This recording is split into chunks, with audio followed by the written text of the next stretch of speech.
Hi there.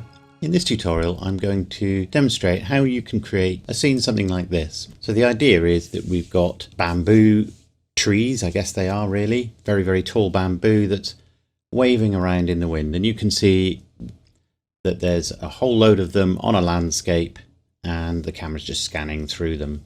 So I'm going to demonstrate how to create the bamboo forms themselves, how to animate them, and how to add all of these animated bamboo plants into the scene. So to begin with, we need to make our bamboo plant. So make sure the sapling tree gen add-on is enabled. So add curve sapling tree gen, make sure that's ticked there under preferences. And then we can add under curve a sapling. We need to increase the length of that base, so we'll bring that up quite a bit. I'm not going to worry about all the proportions being perfect yet.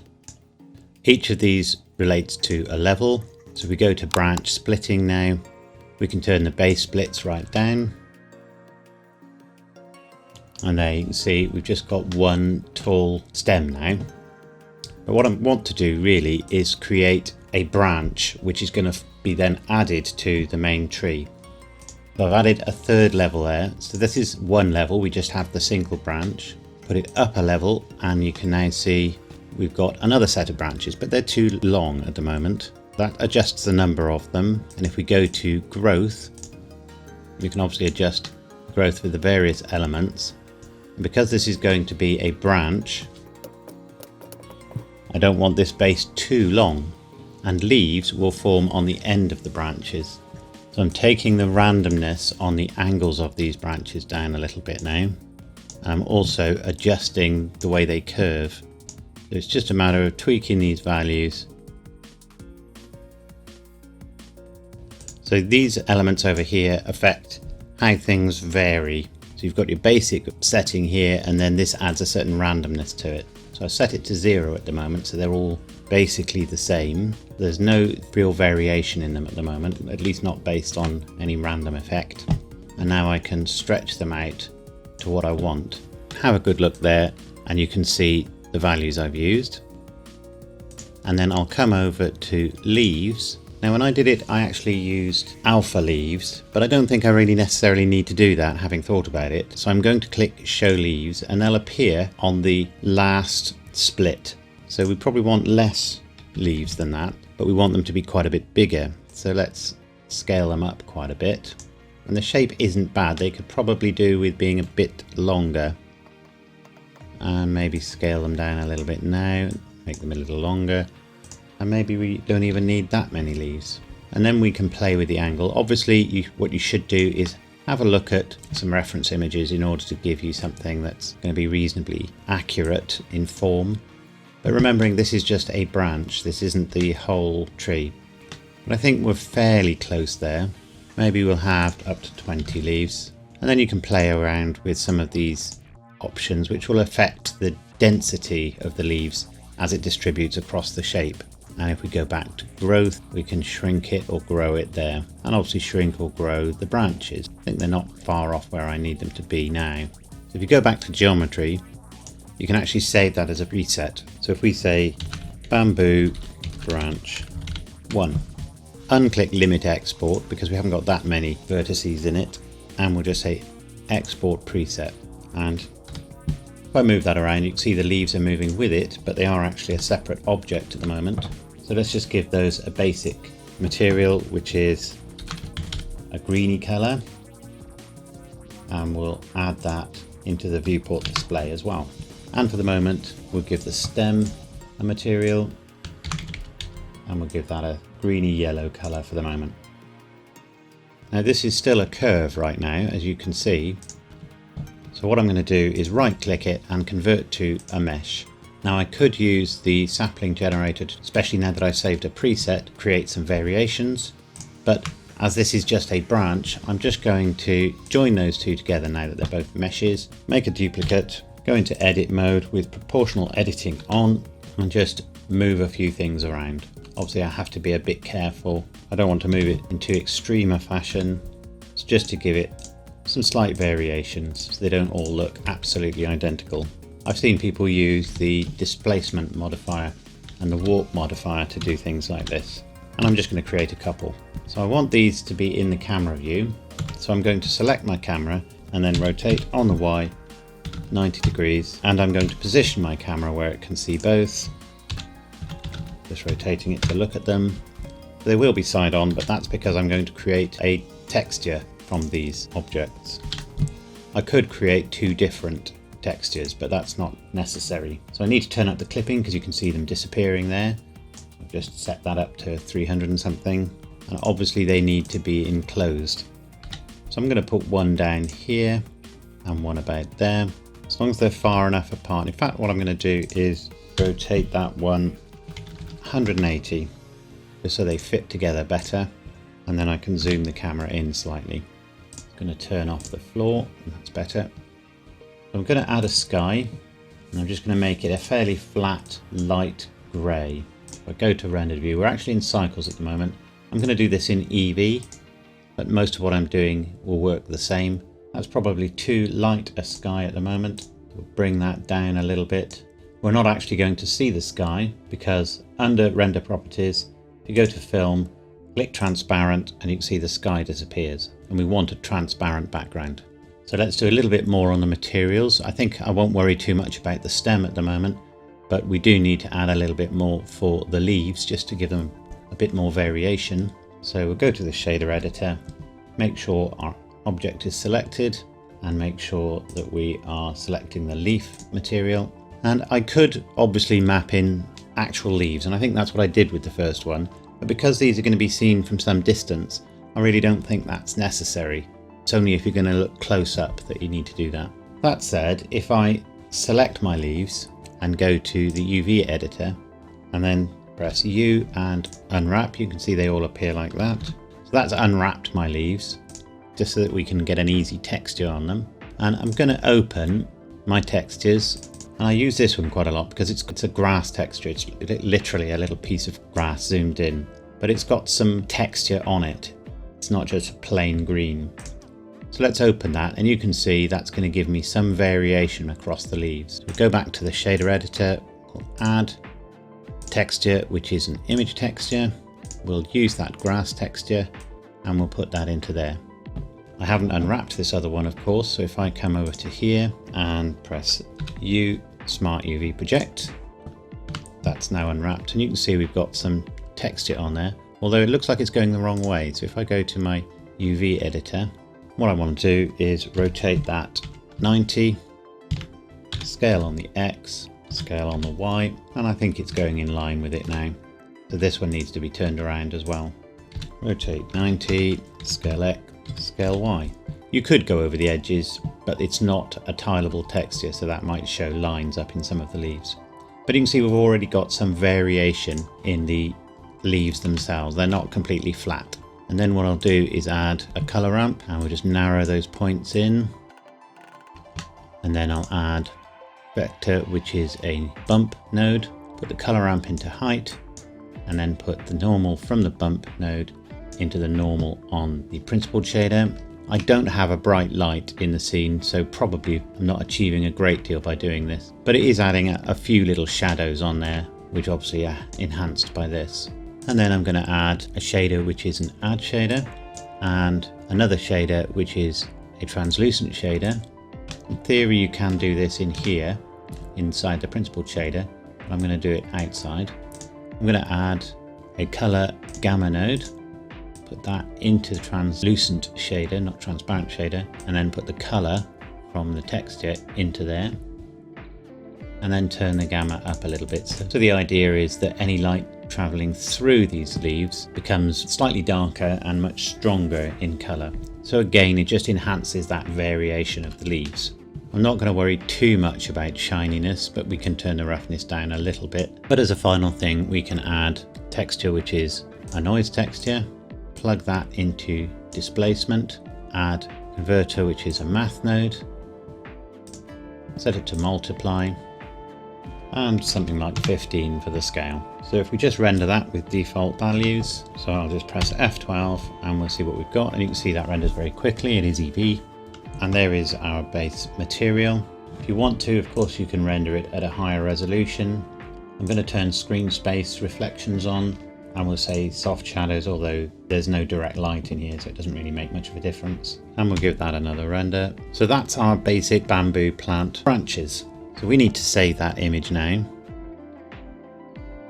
And PNG should support the transparency. We'll come out of edit mode, select our camera, and we'll press Alt R to turn it back to face the normal direction.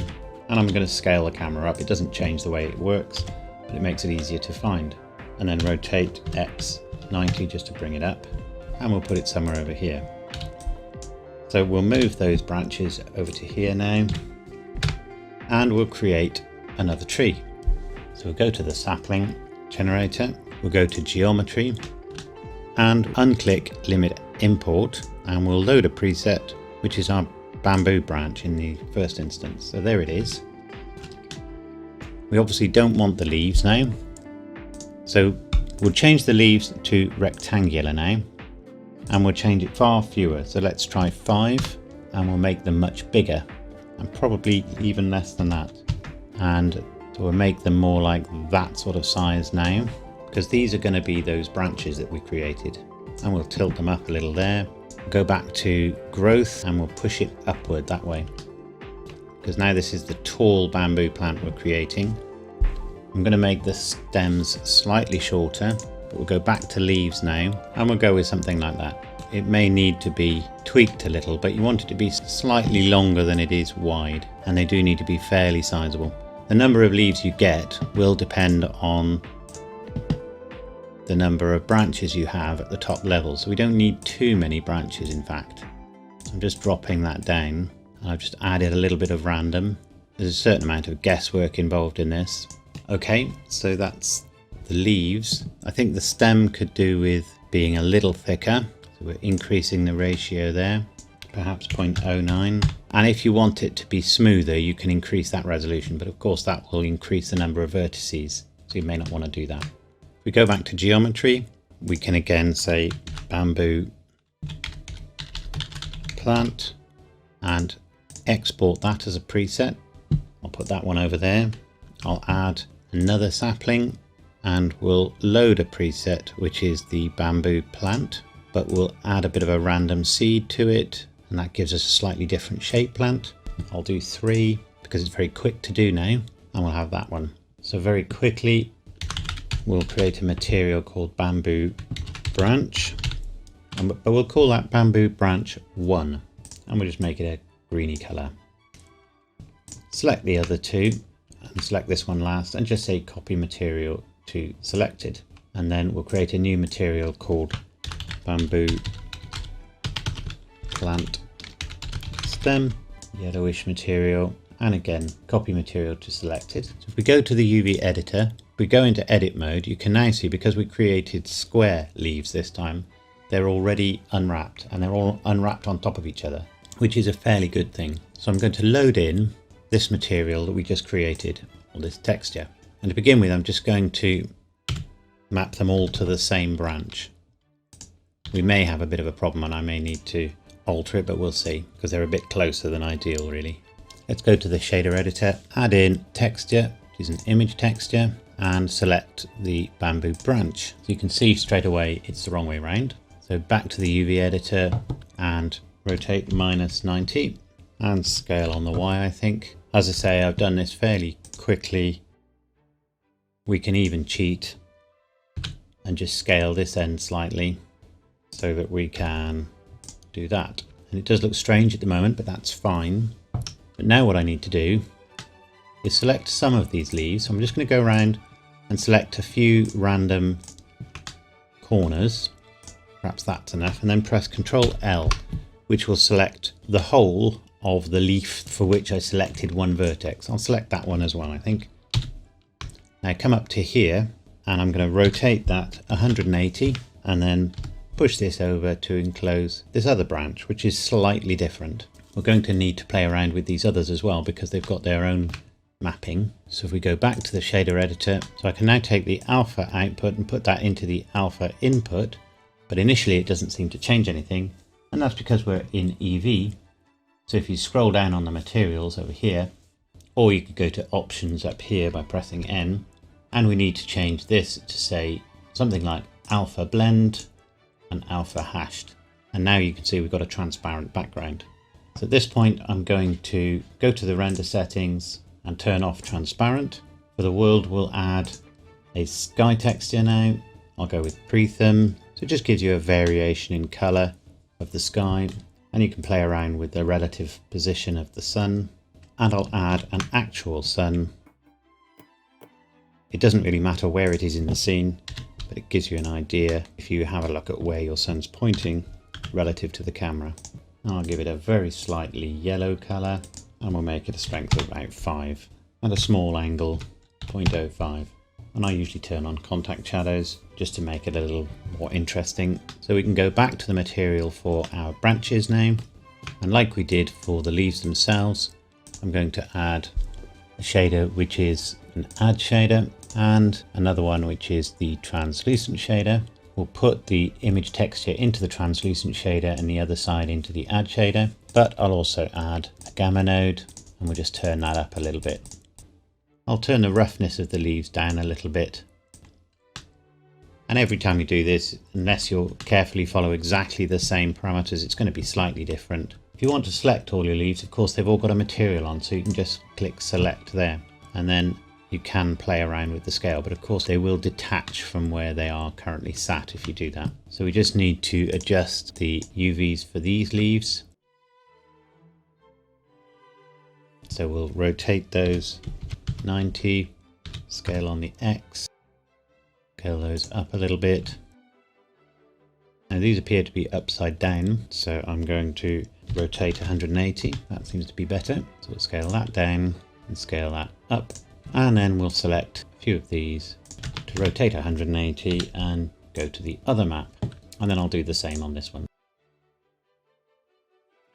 So there's our bamboo plants. I've probably made these branches slightly smaller than the other ones, but that's fine, different plants. And then we need to work on the stem. The stem is basically a cylinder, or a set of cylinders. So I'm going to add a texture, which is an image texture. And I have one, just basically a small picture of a bamboo stem.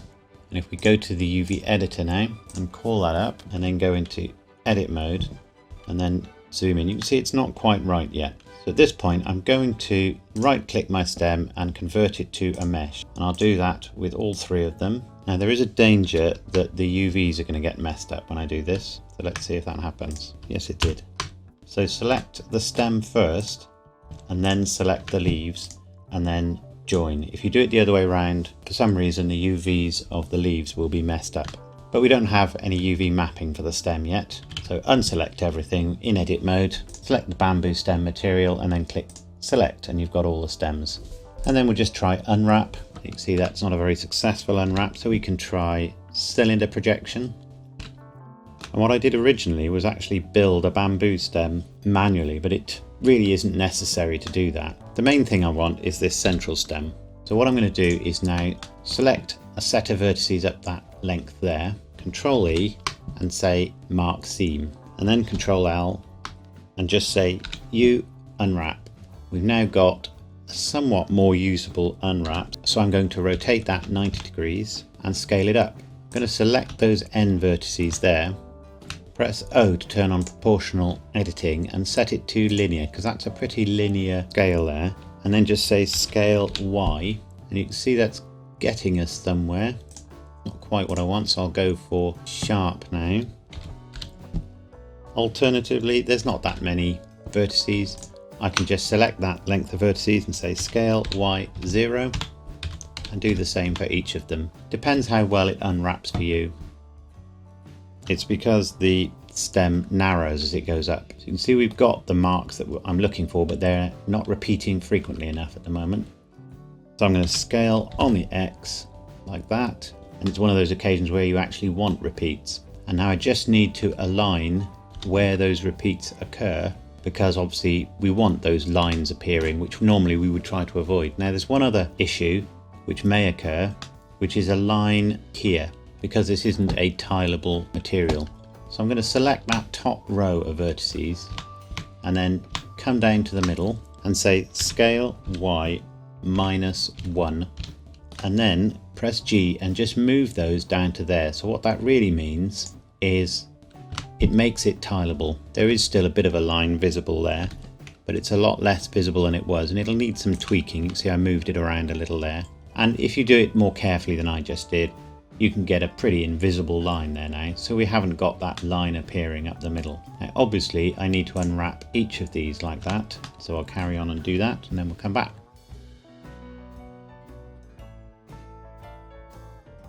Having done that, we'll go back to the shader editor. I'm going to hold the shift key down and just do that just to join these 2 points together. I'm going to put another gamma node in there, just turn that down a little bit. I'm going to switch to the stem material, and I'm going to add a gamma node just to darken the stem a little bit, and I'd quite like it to be a little more yellow, so I'm going to add a hue saturation node, and we'll just turn that down a little bit. Probably could adjust the mapping on this one a little bit. It's repeating a few too many times. And there we go. Perhaps make the plant slightly more reflective. But what I'll also do is I'm going to add a color ramp, put that into there, and we'll put this initially straight into the color. And then I'm going to narrow these points in, and I'm going to add under vector a bump node again. Put that into normal, put the output of the color ramp into height, take it out of there, and I think I'll invert that. And you can see we've got some surface texture now, and I can take my color back in and perhaps reduce the strength a little bit. Maybe increase the roughness slightly now. And obviously we could add noise, displacements and so on.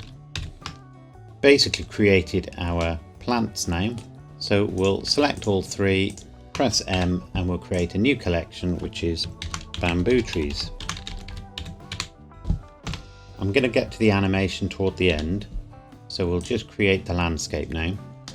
So we're just going to add a plane, and we'll scale that up, move it in front of the camera, and I'm going to be using geometry nodes, so you need to remember to apply scale.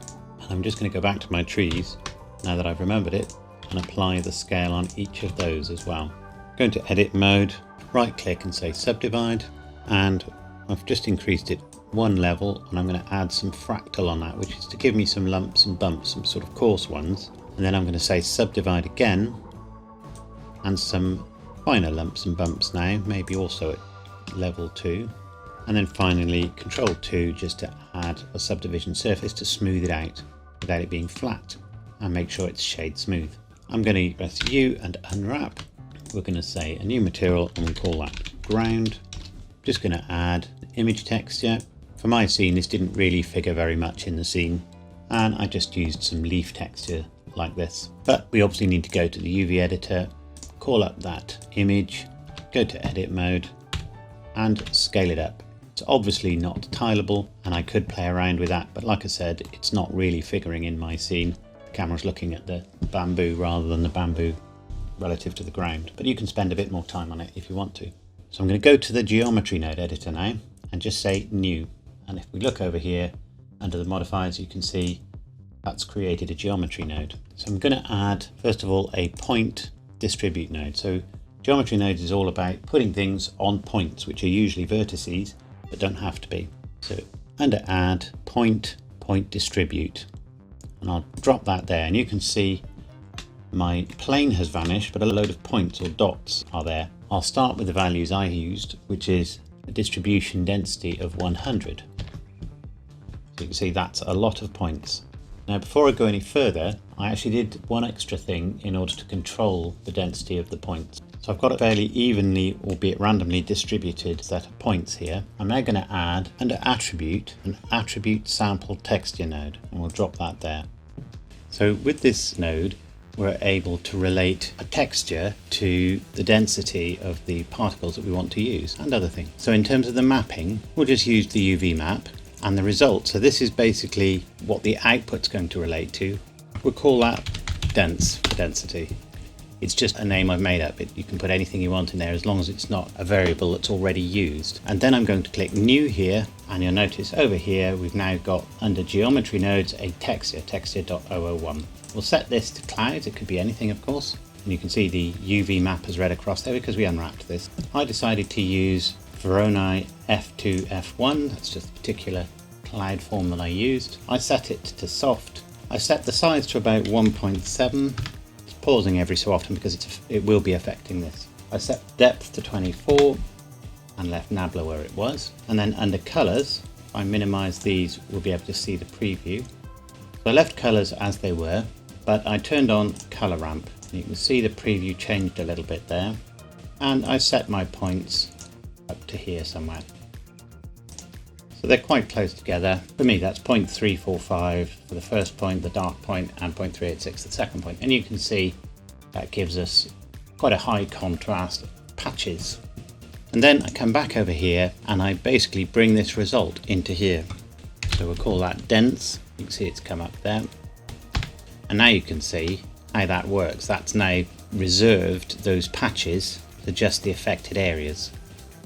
And we can play around with how that's going to work. So I've set it to B-spline, and now we've got some areas outside of those patches and some inside.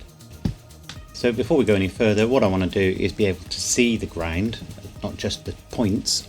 So I'm going to add geometry node, which is a join geometry. Drop that in there. You can see it's got a sort of wide dot there. And then take the original geometry and feed that into there as well. And now we've got both the ground visible as well as the results of the geometry nodes. So now I'm going to add a point instance node. So under point instance, and we'll drop that in there. We'll change this to collection. We don't want to instance the whole collection every time, but we now want to reference the bamboo trees collection. And you can see they're rather large there at the moment, so we need to make those a bit smaller. And we also need to turn the density down now. So I'm going to go for 0.45 and see what that looks like. Probably still too high. So we'll go for 0.1 at the moment. And now it's a bit more manageable. So now you can see the individual trees. But if we want to play with scale and angle and all that sort of thing, we need a few more nodes. So I'm going to add another attribute node, which is an attribute randomized node. And we'll put that in there. And I'm going to duplicate it and put a second one in. But I haven't changed anything yet. I've just put them in the link. And I'm also going to add under point a scale node and drop that there. So it's all set to 1 at the moment, so it's not going to do anything. So if I set this to 0.5 and then set that to all of them, you can see all of the trees get quite a bit smaller. But obviously we don't want them all at the same size. So what I can do is this first attribute randomized node, I'm going to change that to multiply. I'm going to set it to vector, not float, because scale is a vector value. It has 3 values, an X, Y, and Z value. And then put in here scale, or I can just pick it from there. And you can see what type of value it is there. So now what's happening is that it's varying each of the scale attributes, that's X, Y, and Z, randomly between 0 and 1. Now, typically we don't want to do that, at least not to that level for a tree, because we'll get extremely squat trees with 0 perhaps for X and Y and 1 for Z. So what I ended up doing is say 0.8 for X and Y, so they can be slightly skinnier on the X and Y, but leave Z at 1 at this point. So that's the minimum value. And then at the maximum, I leave maximum for 1 for X and Y, but I put it at 2 for Z. So that means I can have trees that are slightly different heights, but aren't too different in X and Y terms. But I can still vary the overall scale because this is a multiplier of scale which has already been set here. So if I wanted them slightly smaller, I could put 0.35 in there, and overall they're smaller, but I still have this random level overlaid. And then the next thing is the rotation. They're all exactly the same rotation at the moment. So this time I change this to vector again because rotation is also a vector. I'm going to leave it at replace create for this one. I'm going to put in rotation, and you can see it there. But you can see, of course, that it's way too big. So I put a minimum value of minus 0.03. So all that really means is there's a very slight variation there when I put in here to 0.03. So it's a very slight tilt one way or the other on either of the axes, but not very much. So you might get a slight tilt on trees, but generally they grow, trees or bamboo, generally they grow upward. However, the Z rotation, I set that up to about 100. So that means it can spin around in all sorts of directions on that axis and make it look like we've got more different trees. So if we select the camera now and zoom back a little, perhaps tilt the camera up slightly and go to rendered view. Looks like the trees are a little shiny, so we'll go to the shader editor and have a look at that. There we go, that's turned that down a bit. We could potentially put some ripples on it with a low frequency displacement as well, just to give us a bit more variation, but I think that's okay now with the roughness increased. And that's the beginnings of our bamboo forest. And if I look from above, you can see how that's working. And obviously I can vary the density of that by going to the geometry node editor again, and I can increase the density here. So if I turn that up, you can see we get a lot more. Let's turn this off. And now it's a much denser bamboo forest. So now the final step is animation. So I'm just going to name that plane ground, and I'm going to hide it for the moment. And we'll come over here and look at our trees. I'm going to hide these as well because I don't need them anymore. By the way, if you find your trees are above ground very slightly, you need to go into edit mode, select all the vertices, and then just pull them down slightly so that the little origin dot is just inside the tree. These were okay, I think, but I'll just do that just to be sure. And there we go. So now I'm going to add an armature, which is a single bone. Now you can add armatures during the tree creation process, but they'll be somewhat more complex, and certainly more complex than we need them to be. So I'm just going to make that bone a bit bigger so we can see it. And we'll put it over here. Precision isn't too important in this, but what we can do is if we go to the bones and we'll come up here under viewport display, we'll just click in front, and now no matter where it is, it will always be visible. And it just makes it easier while setting the bone up. But as I said, we don't need a great deal of precision here. So I've gone into edit mode and I've got the tip of that bone selected, and I'm just going to scale it up to roughly the top of my tree, then select the bottom, right click and subdivide. I'm just going to go with 2 subdivisions or 2 cuts to give me 3 here. You can certainly do more and it may give you a smoother variation, but I'm just going to go with 3 for this tutorial. And then I'm going to go into pose mode, and then down here we can click on bone constraints. While we're here, make a note of which bone that is. So you click down here, you can see we've got bone is the bottom one, then it's bone 2, then it's bone 1. Unfortunately, it wasn't terribly sensible, but nevertheless, that's the way it's numbered them. It's always worth knowing which is the base one. But if we go back to the top one and add a bone constraint, which is inverse kinematics, and then just increase the chain length either to the length of the number of bones that you've got or longer, as long as it's at least that long. And now if I move this bone around, you can see they all move with it. If I disable that constraint, you can see it just rotates this bone while in pose mode. But with that active, they move to accommodate the new position of that bone as best as they can. And that's what we want. So we now have to think about how quickly are our bamboo trees going to be swaying around. Let's move it over here to start with and just tilt there, making sure we're still in pose mode. Because if you do this in edit mode, you're effectively setting the start position, maybe a little bit less extreme. So moving it up and down and you'll see they'll all move together. Then press I and just store whole character. And we're going to wait for a second, so we'll come up to frame 25 and then we'll sway it the other way. And you may need to rotate just to get it to make sense, to sort of give it a hint of where you want it to go. So I just clicked that other bone there and rotated that slightly. So it's probably quite an extreme swaying action that I've got here. Press I and say whole character again. Now if we go to the dope sheet, this is where we can see the little marks for where we've stored a keyframe. Double A just to unselect everything. I'm now going to select all of those, Shift D, and I'm going to copy them out to frame 50. So if I now go back to the beginning, what we should see is it goes all the way over and back again, fairly quickly actually. If you find the base of the tree is moving too much, redo it, but turn the tail on here down to 1 less, because what you'll find is then that one will stay still, that bottom one will stay still. We try that in fact. And that might be what you want actually. We'll leave it like that. So the base is pretty much completely still and the rest is moving. But obviously that's only doing it once at the moment. Now I had an animation that was about 750 frames long, so I needed that to repeat more often. So if we now go to the nonlinear animation editor, you can see there's our animation and there's a little button here that says push down action. So we'll click that and we now get a little nonlinear animation track and 50 frames of our animation. Still works the same way, but it still only does it once. However, with the mouse pointer over here, we press N And if you expand action clip, we'll expand that out a bit here.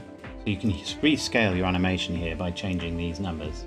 And then down here we can say how many times we want it to repeat. So if I put 5 in there, you can see that's now repeated the action till the end of my sequence. So it'll just go around there and just keep going. And if you find there's a little bit of jerky action, you can use a blend option here. But because I copied those positions, it should automatically have blended by the tweening process. So come out of pose mode, we'll go back to object mode. And I'm going to duplicate this a couple of times. Now I need to make sure they're at least reasonably aligned with the tree. If I go to around roughly frame 12, they'll be about vertical. As I said, for this application, it doesn't have to be that precise, which is always good. Okay, what we should do really is make these all work at slightly different times. I'm just going to rotate that one that way slightly and rotate that one that way slightly, so they'll bend the trees in slightly different directions, although the trees will be rotated anyway. And I'll change the scale. So I've gone into pose mode. Pose mode is a bit like edit mode for armatures. I'm just going to drop the scale slightly on that one and increase the scale slightly on that one, so they don't all move at exactly the same time.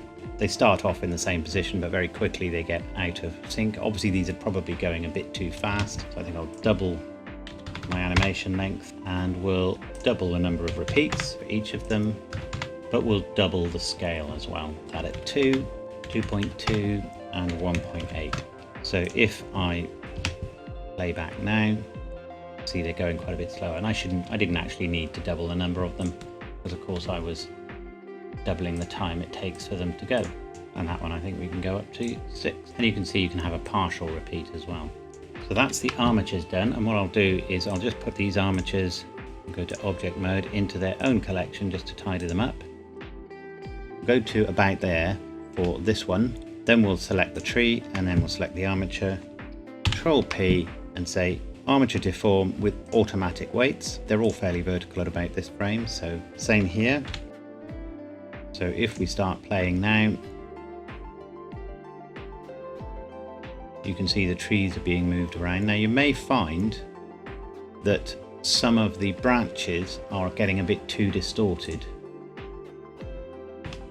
They're actually looking okay on here, but if it is a problem, so they may be getting sort of stretched as the tree moves around. The automatic weights have worked quite well for this one. But depending on the size of the tree, it may not always work so well. In which case, go to the tree and select weight paint, and you can see how the branches are being affected by the bones. So under here you'll have the 3 different bones, and if you remember it was 0, 2, 1. So the bottom bone we don't really want to affect anything at all. You can see they're all blue, so they're not really affected by the bottom bone. The next bone up is number 2, and then we've got number 1. So we don't really want number 2 affecting these branches up here very much. So if we press T and bring up this side menu, and with this little symbol here, unfortunately they don't give you any tooltips for this one, we can start to increase the influence if we want to. We can paint on an increased influence there. But really what I want to do here is obviously select these lower leaves or branches as they actually are to make them a bit more influenced by that bone. I can go into edit mode, select a vertex and Control L, and actually just turn it down and back up again and assign 100% there, and now you can see that particular branch or leaf is fully affected by that bone. And now we can go to the top one. That top one should be affecting more than it is, so we can hit a few more there. It all depends on how it's looking. If it's looking fine, then you don't need to change anything. But you can see that's now tilting more of them over with it. So you can just adjust a few things here so that it behaves more naturally. So we can come back to object mode and we can have a look at our trees in a rendered view. And I'll hide the armatures at this point. And you can see them waving around there, so that's fine. So if we now look back through our camera and we switch on our ground again, it's obviously going to be a bit slower, but you can now see we have animated trees. And we can do a little animation that just glides the camera through here. And because the trees are all at different angles, we get an effect of them all sort of moving slightly randomly in this invisible wind. So I hope you enjoyed that tutorial. If you did, let me know. I will upload this for my Patreon subscribers as a blend file for them to play with. And if you enjoy these tutorials, don't forget to click like and subscribe, and I'll see you in the next tutorial. Thanks a lot.